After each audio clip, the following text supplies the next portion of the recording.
Hello students. आज के video में जिस टॉपिक को हम डिस्कस कर रहे हैं वो है पेडिग्री एनालिसिस।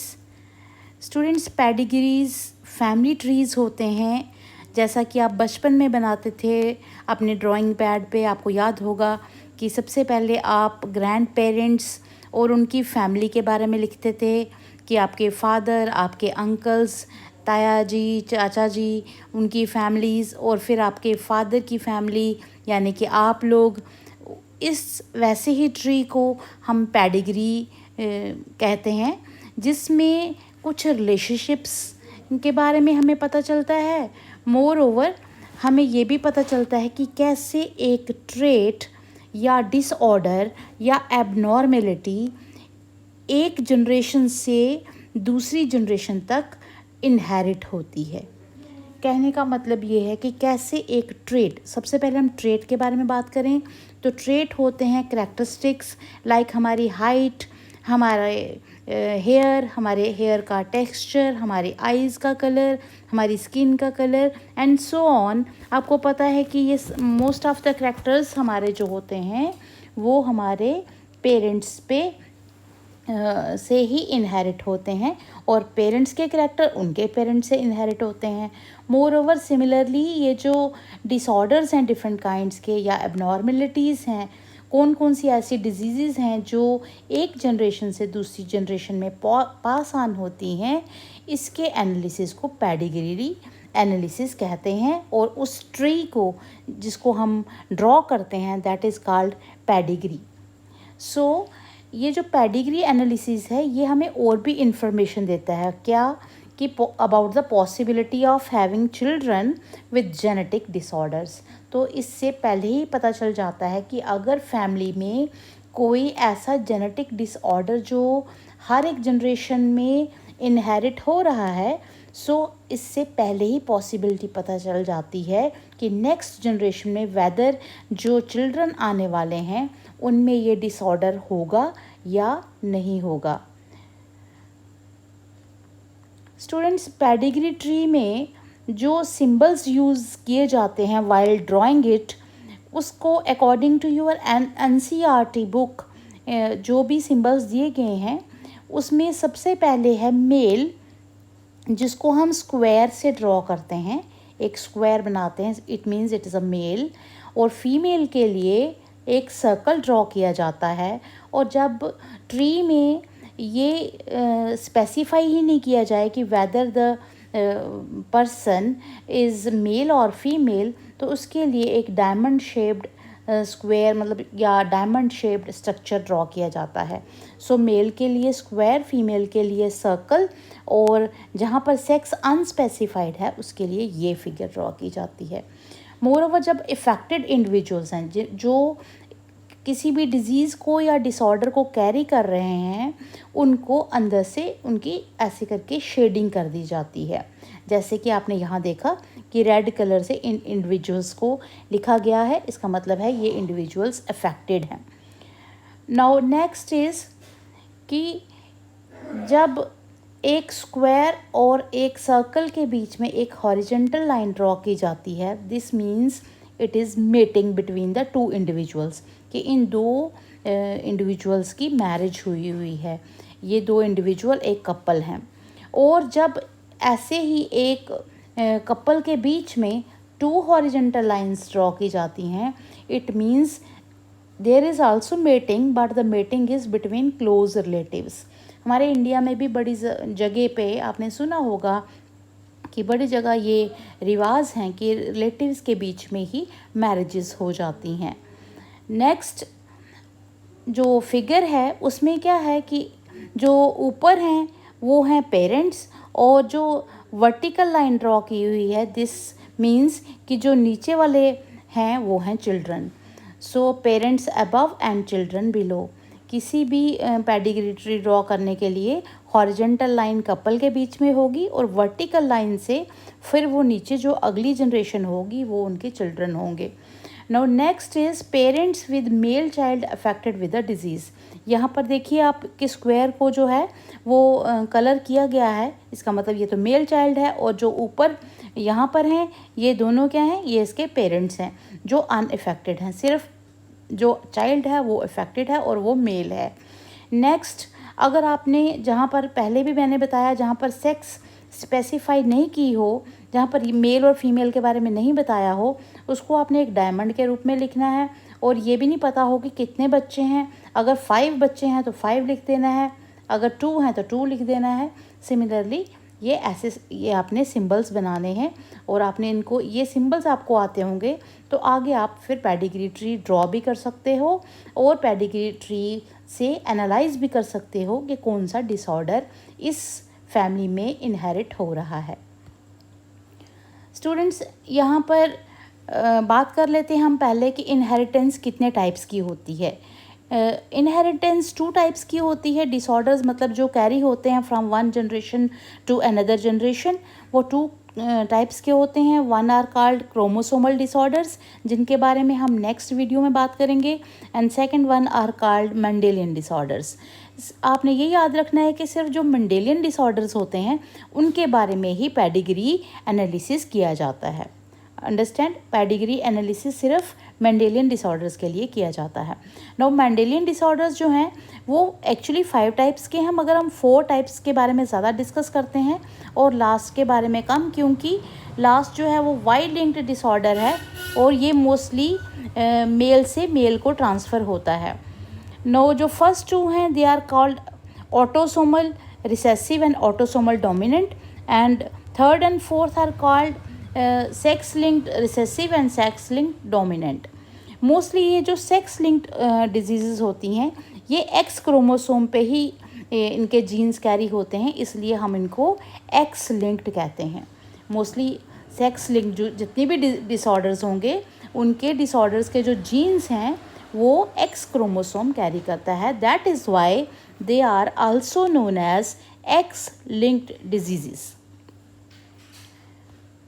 स्टूडेंट्स, जब हमने पेडिग्री के क्वेश्चंस को सॉल्व करना है तो उसके लिए पहले हमें इम्पॉर्टेंट पॉइंट्स हैं जो हमें याद रखने हैं कि जब हम ट्री को देखें तो सबसे पहले हमें ये देखना है कि whether that disorder is dominant और रिसेसिव। तो डोमिनेंट ऑर्डर वो होता है, डिसऑर्डर वो होता है जो कभी भी स्किप नहीं करता जनरेशन्स को। अंडरस्टूड? क्या हुआ कि जब एक डिसऑर्डर हर एक जनरेशन में प्रेजेंट होगा, ज़रूरी नहीं कि सारे के सारे मेंबर्स ऑफ वन जनरेशन वो सफ़रर्स होंगे, मगर कोई एक हो सकता है, बट हर एक जनरेशन में जब एक डिज़ीज़ या ऐसा कह लें कि जो बीमारी है जब वो ट्रांसफ़र हो रही है from one generation to another generation, तो हर एक जनरेशन का कोई ना कोई मेंबर जो है वो डिजीज़्ड होना चाहिए, तो that is called dominant. And recessive traits जो होते हैं वो स्किप करते हैं जनरेशन्स को। स्किप द जनरेशन मीन्स किसी जनरेशन में हो सकती है डिजीज़, किसी में नहीं भी हो सकती है। ये आप मोस्ट इम्पॉर्टेंट पॉइंट है। जैसे ही आप पेडिग्री ट्री को देखोगे सबसे पहले आपने ये देखना है। एंड सेकेंड पॉइंट इज़, जो डोमिनेंट ट्रेट्स होंगे उसमें जो भी इफ़ेक्टेड चिल्ड्रन होंगे, जो भी बीमार बच्चे होंगे, उनके पेरेंट्स भी इफ़ेक्टेड होंगे, चाहे तो दोनों, चाहे एटलीस्ट 1। समझ गए बात? और जो रिसेसिव ट्रेट्स होंगे उनमें इफ़ेक्टेड बच्चों के, बीमार बच्चों के पेरेंट्स अनइफेक्टेड हो सकते हैं, इफ़ेक्टेड भी हो सकते हैं और अनइफेक्टेड भी हो सकते हैं। नाउ कुछ ट्रिक्स हैं अगेन जिनसे आपको हेल्प मिलेगी कि जब आपको पेडिग्री ट्री आपको एग्ज़ाम में आए तो आपने फटाफट से कैसे उसको सॉल्व करना है। तो सबसे पहले आपने देखा कि all affected children have at least 1 affected parent, कि क्या जो इफ़ेक्टेड बच्चे हैं उनका कोई एक पेरेंट इफ़ेक्टेड है कि नहीं है, डिजीज़ है कि नहीं। अगर आपको आंसर मिलता है येस में तो that is a dominant trait, ये हमने पहले भी बात कर ली। और अगर आपका आंसर नो आता है तो that is a recessive trait. और उसके बाद में जब ये क्लियर हो गया कि ये डोमिनेंट है या रिसेसिव है, फिर आपने डोमिनेंट के केस में आपने मेल्स को देखना है। कौन से मेल्स को? अफेक्टेड मेल्स को देखना है कि जो अफेक्टेड मेल्स हैं, जो डिजीज़्ड मेल्स हैं, उनकी मदर्स और उनकी डॉटर्स वो भी अफेक्टेड होनी चाहिए। कौन से केस में? डोमिनेंट ट्रेट में। और अगर डोमिनेंट ट्रेट में आपका आंसर, जब आपने देखा कि मेल्स की मदर्स भी इफ़ेक्टेड हैं और डॉटर्स भी इफ़ेक्टेड हैं और आपका आंसर मतलब यस आया, तो that is a x linked dominant. Dominant तो है ही, बट कौन सा है? X linked. और अगर आपको लगा कि जो इफ़ेक्टेड मेल्स हैं उनकी मदर्स और डॉटर्स इफ़ेक्टेड नहीं हैं, नो में आंसर आया, तो इसका मतलब ये ऑटोसोमल डोमिनेंट है। अब सेकंड केस में आ जाते हैं, जब आपने देखा था कि अफेक्टेड बच्चों के पेरेंट्स इफेक्टेड हैं कि नहीं है। जब आपको लगा कि नहीं बच्चे बीमार हैं मगर पेरेंट्स इफेक्टेड नहीं है, तो आपका आंसर नो आया था। इसका मतलब वो पेडिग्री कौन सा ट्रेट कैरी कर रही है? Recessive trait. अब इस केस में आपने, जैसे आपने डोमिनेंट में मेल्स को देखा था, यहाँ पर आपने किसको देखना है? इफेक्टेड फीमेल्स को देखना है। और फिर ये देखना है कि इन अफेक्टेड फीमेल्स के जो फादर्स हैं और जो उनके सन्स हैं वो भी इफ़ेक्टेड हैं कि नहीं। अगर आपको ये आंसर यस में मिलता है तब आपका ये ट्रेट जो है वो एक्स लिंक्ड होगा। अगर ये आंसर नहीं, नो में मिलता है, तो it is a autosomal recessive. Students से ये भी बता दूं कि ये जो हमने कहा डोमिनेंट में हमने मेल्स को देखना है, इफ़ेक्टेड मेल्स को, कि वेदर उनकी जो मदर है वो इफ़ेक्टेड है और साथ में उनकी डॉटर इफ़ेक्टेड है। और रिसेसिव के केस में हमने देखना है कि फ़ीमेल इफ़ेक्टेड जो है उसके फादर इफ़ेक्टेड हैं और उनके जो है सन्स भी इफ़ेक्टेड हैं। This type of pattern is called criss cross pattern. क्या बोलते हैं इसको? Criss cross. अगर ये क्रिस क्रॉस पैटर्न आपको दिखता है तो इसका मतलब ये एक्स लिंक्ड डिजीज़ है, और अगर नहीं दिखता है तो naturally it is a autosomal disease. Now students आइए डिस्कस करें, देखें कि कैसे एक ऑटोसोमल डोमिनेंट पेडिग्री अगर आपको एग्ज़ाम में आई है तो आपने इसको कैसे सॉल्व करना है। तो सबसे पहले आपने देखा, जैसे इस छोटे डायग्राम में आप देख रहे हो, ये फर्स्ट जनरेशन है और दिस इज़ सेकेंड जनरेशन। दोनों जनरेशन में डिज़ीज़ प्रेजेंट है। यहाँ पर भी फर्स्ट जनरेशन में भी डिज़ीज़ प्रेजेंट है, सेकेंड जनरेशन में भी डिज़ीज़ प्रेजेंट है और थर्ड जनरेशन में भी डिज़ीज़ प्रेजेंट है। इसका मतलब it is a dominant trait. Now ये ऑटोसोमल डोमिनेंट है या रिसेसिव डोमिनेंट है, इसके लिए सॉरी कि ये सेक्स लिंक डोमिनेंट है, तो इसके लिए हमने क्या देखना है कि सबसे पहले हम देखेंगे कि क्या कोई क्रिस क्रॉस पैटर्न बन रहा है। जो अफेक्टेड मेल्स हैं क्या उनकी मदर और उनकी डॉटर्स आगे इफ़ेक्टेड हैं। यहाँ हम देख रहे हैं मेल इफ़ेक्टेड है बट उसकी कोई आगे डॉटर्स नहीं हैं, और यहाँ और कोई इसके अलावा यहाँ पर और कोई भी इफ़ेक्टेड मेल नहीं है। और इस पेडिग्री में इफ़ेक्टेड मेल तो है बट इसकी आगे डॉटर्स इफ़ेक्टेड नहीं है। So it is not a x linked trait, it is a autosomal dominant trait. और अब आपने इसको, अगर आपने ट्रेडिशनल वे में डिस्कस करना है कि कैसे करेंगे, अगर आपको कोई भी समझ नहीं आ रही है तो आपने इनका जीनोटाइप लिखना है। आपको पता है कि मेंडल्स के लॉज में आप डोमिनेंट ट्रेट को कैसे लिखते हो? By capital letters, for example A. और रिसेसिव ट्रेट को कैसे लिखते हो? By small letters. तो आपको पता है 2 एलील्स होते हैं एक जीन के, तो आपने डोमिनेंट को लिखना है बाय कैपिटल लेटर्स और रिसेसिव वालों को लिखना है बाय स्मॉल लेटर्स। सो जो कैपिटल कैपिटल ए है, ये शो करता है कि ये एक डोमिनेंट एलील है। तो या तो ये दोनों, इसके दोनों एलील्स जो हैं वो कैपिटल ए से भी हम शो करेंगे या फिर एक कैपिटल और एक स्मॉल ए।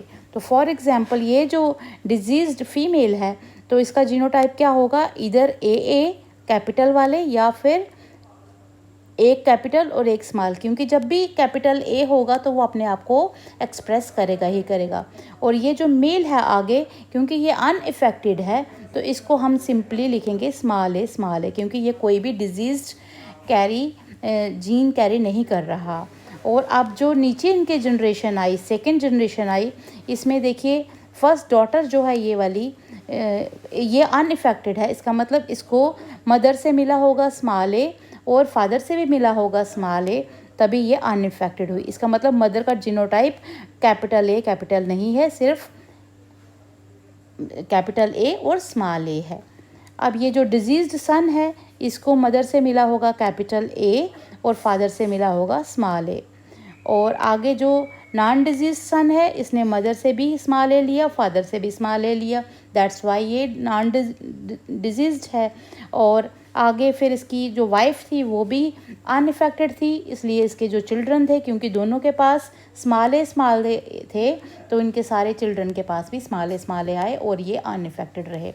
नाउ जो फोर्थ चाइल्ड था इनका, जो फर्स्ट जनरेशन वालों का जो फोर्थ चाइल्ड था, वो इफेक्टेड डॉटर थी। इसका मतलब इसने भी मदर से लिया कैपिटल ए और फादर से लिया स्मॉल ए, और इसके हस्बैंड भी अनइफेक्टेड थे, तो उनके पास स्मॉल ए था। और जब इनकी ये आगे जनरेशन आई, फर्स्ट सन जो था वो उसने मदर से लिया स्मॉल ए और फादर से भी स्मॉल ए, तो अनइफेक्टेड। जो डॉटर आई वो इफेक्टेड थी, क्योंकि मदर से उस मदर के पास कैपिटल ए था, ये जो उसकी मदर है, तो इसने मदर से लिया होगा कैपिटल ए और फादर से लिया स्मॉल ए, तो ये भी इफेक्टेड हो गई। इसी तरह से जो ये सन है, इसने अपनी मदर से लिया होगा स्मॉल ए और फादर से भी स्मॉल ए, और ये अनइफेक्टेड हुआ। तो this was the traditional way कि कैसे हमें पता चलता है कि वेदर ये जो ट्रेट शो हो रहा है पेडिग्री में, ये ऑटोसोमल डोमिनेंट है या एक्स लिंक्ड डोमिनेंट है या रिसेसिव है। Now next is autosomal recessive. Students, इस डायग्राम को देखने से आपको पहले ही पता चल गया कि it is a recessive trait, क्योंकि फर्स्ट जनरेशन में कोई भी इफ़ेक्टेड नहीं है। और जो ये बच्चे हैं, जो इफ़ेक्टेड बच्चे हैं, ये इफ़ेक्टेड हैं, बट इनके जो पेरेंट्स हैं वो इफ़ेक्टेड नहीं है। इसका मतलब हुआ कि it is a recessive trait.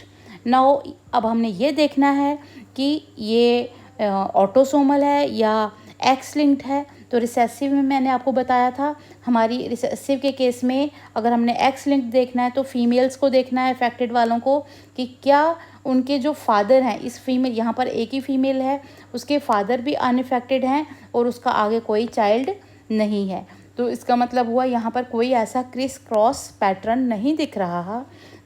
That's why this trait is autosomal recessive trait. और सिमिलरली इसमें भी कोई भी क्रिस क्रॉस पैटर्न नहीं है, ये भी ऑटोसोमल रिसेसिव ट्रेट है।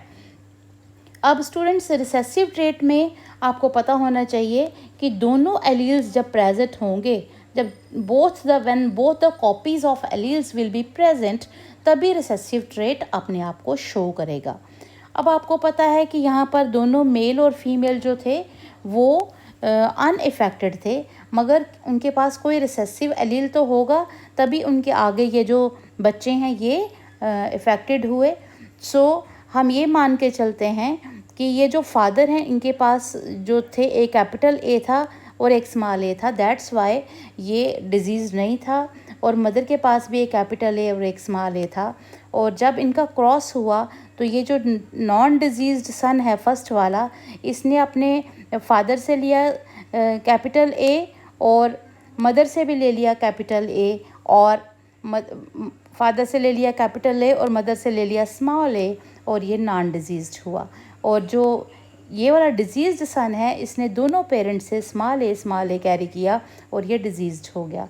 थर्ड, ये जो डॉटर थी, इसने भी एक कैपिटल ए लिया होगा एक पेरेंट से और दूसरे से स्मॉल लिया होगा, ये अनइफेक्टेड। और जो ये इफेक्टेड डॉटर है, इसने भी दोनों पेरेंट्स से स्मॉल ए लिए होंगे, और आगे वाले ने फिर से एक कैपिटल ए एक स्मॉल ए लिया होगा, that's why it is unaffected. और जो आगे थर्ड जनरेशन आई ये वाली, इसमें भी क्योंकि ये दोनों पेरेंट्स जो हैं ये अनइफेक्टेड हैं, तो इनके पास इसका मतलब एक कैपिटल ए और एक स्मॉल ए होगा। और इस इफेक्टेड सन ने ले लिया दोनों से स्मॉल ए, इसने ले लिया एक कैपिटल ए एक स्मॉल ए, और इसने भी एक कैपिटल ए एक स्मॉल ए। इस तरीके से ऑटोसोमल रिसेसिव ट्रेट जो है वो आगे कैरी हुआ from one generation to next generation. So आपने याद रखना है कि रिसेसिव ट्रेट में तभी ये कैरी होगा, तभी इनहेरिट होगा when both the copies of allele are present. Next are X linked dominant, जिनको हम सेक्स लिंक्ड डोमिनेंट भी कहते हैं। स्टूडेंट्स, यहाँ आप देखोगे कि सबसे पहले अब आपने क्या देखना है, वही बात, पहले आपने देखना है कि ये डोमिनेंट है, ये रिसेसिव। आप देखेंगे ये फर्स्ट जनरेशन में भी डिजीज़ है, सेकंड जनरेशन में भी डिजीज़ है, और थर्ड जनरेशन में भी डिजीज़ है। इसी तरीके से इस पेडिग्री में, सेकंड पेडिग्री में देखिए, इसमें भी फर्स्ट जनरेशन में भी डिजीज़ है, सेकंड जनरेशन में भी डिजीज़ है और थर्ड जनरेशन में भी डिजीज़ है। इसका मतलब ये वाला जो पेडिग्री है वो है डोमिनेंट। अब आपने देखना है कि ये कैसे सेक्स लिंक डोमिनेंट है। तो सेक्स लिंक के लिए आपने देखना है वही क्या बोला था मैंने, क्रिस क्रॉस। और डोमिनेंट के केस में क्या देखना है, सबसे पहले किस पे नज़र जानी चाहिए, मेल पे, इफेक्टेड मेल पे, और देखना है कि इफेक्टेड मेल के साथ क्रिस क्रॉस पैटर्न बन रहा है कि नहीं। अब यहाँ देखिए आप कि जो इफेक्टेड मेल है उसकी मदर भी इफेक्टेड है, और ये जो इफेक्टेड मेल है he is passing the disorder और the trait to all his daughters. ये सारी अपनी डॉटर्स को पास ऑन कर रहा है मगर सन्स को नहीं कर रहा। तो ये हो गया कौन सा ट्रेट, विदाउट इसका जीनोटाइप लिखे हुए, ये हो गया सेक्स लिंक ट्रेट। इस पेडिग्री में भी देखिए ये इफेक्टेड मेल है, सबसे पहले आपने देखना है, और इफेक्टेड मेल की मदर भी इफेक्टेड है, और इस इफेक्टेड मेल की दोनों डॉटर्स भी इफेक्टेड हैं। So it is a sex linked dominant trait. Next is sex linked recessive trait. Students अब आपको अब तक तो समझ आ ही गया कि अब आपने जब रिसेसिव देखना है तो रिसेसिव के केस में आपने क्या देखना है कि वेदर द ट्रेट जो है वो स्किप कर रहा है जनरेशन्स को या नहीं कर रहा है। अगर स्किप नहीं कर रहा है तो इसका मतलब है वो डोमिनेंट है, अगर स्किप कर रहा है तो वो हो गया रिसेसिव ट्रेट। तो यहाँ आप देखिए इस पेडिग्री में आप देखिए कि फर्स्ट जनरेशन में ये trait is present, second generation में ट्रेट इज़ एब्सेंट, और थर्ड जनरेशन में ट्रेट इज़ प्रेजेंट। तो ये हो गया कौन सा ट्रेट, रिसेसिव ट्रेट। अब आपने देखना है कि वेदर ये ट्रेट सेक्स लिंक्ड है या डोमिनेंट है। तो इसके लिए आपने देखना है कि जो फीमेल है, आपने अब सेक्स लिंक्ड में रिसेसिव के केस में आपने आपकी नज़र किस पे जानी चाहिए, फीमेल पे, इफेक्टेड फीमेल पे, कि जो इफेक्टेड फीमेल है वेदर उसके फादर और उसके सन्स इफेक्टेड हैं कि नहीं। अब ये जो इफेक्टेड फीमेल यहाँ पर तो कोई है ही नहीं, तो अब हमने इसका क्या करना पड़ेगा, हमें इसका जीनोटाइप ड्रॉ करना पड़ेगा। तो जीनोटाइप ड्रॉ करने के लिए, क्योंकि ये इफेक्टेड मेल है और इसके पास एक ही एक्स होता है, तो एक्स के ऊपर स्मॉल ए होगा और वाई जो होगा वो सिंपल होगा। अब जो इसकी वाइफ है उसका जीनोटाइप क्या होगा, एक्स एक्स, क्योंकि ये अनइफेक्टेड है, इसके ऊपर कोई भी जीन डिजीज़ का नहीं है। अब इनके जो जनरेशन आई तो यहाँ पर जो फर्स्ट जो मेल चाइल्ड आया उसने अपने फादर से तो वाई ही लेना है और मदर से लिया एक्स, तो ये बन गया एक्स वाई अनइफेक्टेड। डॉटर ने अपने फादर से लिया एक्स ए और मदर से लिया एक्स, और चाहे एक्स ए था मगर रिसेसिव के केस में मैंने आपको बोला कि यहाँ पर दोनों कॉपीज़ प्रेजेंट होनी चाहिए, बोथ ए होना चाहिए। जब एक्स ए होगा तभी डिजीज़ होगी। तो ये डॉटर भी सेफ़ रही। ऐसे ही सन ने भी फादर से लिया वाई और मदर से लिया एक्स, और ये भी सेफ़ रहा। अब क्योंकि इस फीमेल के पास एक्स ए था और इस मेल के पास वाई था, तो इसने अपना वाई दे दिया और इसने अपना एक्स ए दे दिया, और ये जो मेल आया इसके पास एक्स ए वाई आया, that's why it is a diseased male. और ये जो पेडिग्री है ये शो कर रही है कि it is a sex linked recessive pedigree. Next students जो लास्ट डायग्राम है वो है Y linked inheritance. Y linked inheritance वो होती है जहाँ पर मेल्स इफ़ेक्टेड होते हैं और वो आगे जनरेशन्स में मेल्स को ही डिज़ीज़ को पास ऑन करते हैं। वाई, बिकॉज जो डिज़ीज़ का जीन होता है that is present on Y chromosome, और आपको पता है वाई क्रोमोसोम तो सिर्फ मेल्स के पास ही होता है। तो इसलिए यहाँ पर भी आप देखिए कि यहाँ पर एक फादर जो इफ़ेक्टेड थे उन्होंने अपने 2 सन्स को ये डिज़ीज़ दे दी, और क्योंकि इनकी 2 सन्स थे और कितनी डॉटर्स थी, 1 daughter, second daughter, that's it. तो डॉटर्स को उन्होंने डिज़ीज़ नहीं दी। ये जो है, ये जो आपको मेल दिख रहा है ये इनका सन नहीं है, ये इस फीमेल का हस्बैंड है।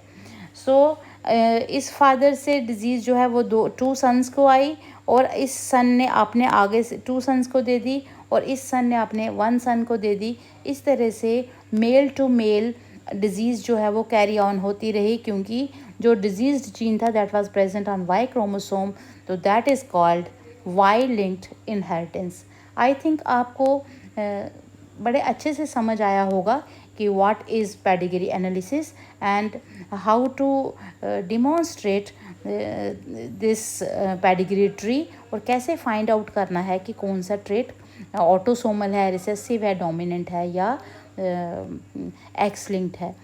सो अपने अगले लेक्चर में हम आगे जो मेंडेलियन डिसऑर्डर्स हैं, डिफरेंट काइंड्स ऑफ डिजीज़ हैं, उनके बारे में डिस्कस करेंगे। Till then, thank you very much.